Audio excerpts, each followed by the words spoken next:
All right, so we have another great topic. You can introduce it. Power struggles in relationship.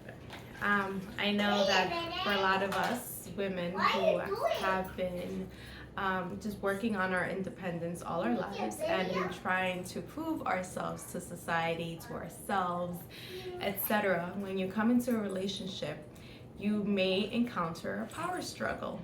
Yeah, and so it's a funny thing where the women has now been a little bit more incentivized to be more masculine, and therefore the man needs to prove himself even more so. But in that sense, I'll say that there'll always be chances to prove your masculinity. I'll say, and then in a way, I'll say that it's like you will take turns when one will be more masculine than the other. Of course, that doesn't take away from a man being a man. It's just that you don't always have to speak up. You don't always have to raise your voice. You don't always have to stomp around to prove that you're the man. I mean, clearly we could see certain things, right? We could clearly see you're the man, so you don't have to say, I'm the man of the house. So I'll say you prove yourself by being patient. I think sometimes being stoic, it's more masculine than being ruthless. Yeah, I think that's. And I think for women, it's important that we understand what our power truly is. And it's something that I've had to live life to really grasp.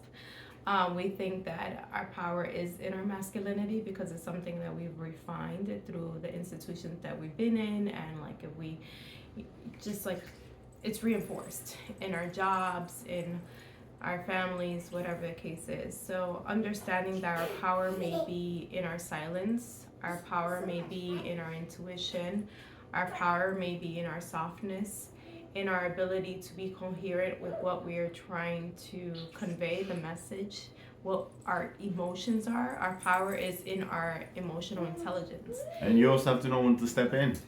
In life, the woman may want to have ideas about what we got to do, but as a man, you can intervene, you can give your 2 cents, you can, and then I'm saying this about the household, because sometimes they say the woman runs the household, and that the man doesn't have nothing to do in the household. But I think there's times that the man needs to put his 2 cents, he needs to intervene and adds to the whole equation of what a marriage is.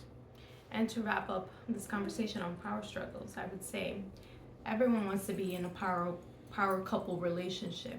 So in order for two people to be powerful together, it has to be a dance. And you can't have two leaders in a dance because that looks ugly. You look like you have two left feet. So one needs to lead and one needs to follow. Just think about your relationship in that way. Saira, one is leading and one is following, and we take turns. Yes, we take turns, but we also have to be aware of everything that's going on. Because no drinking water, please.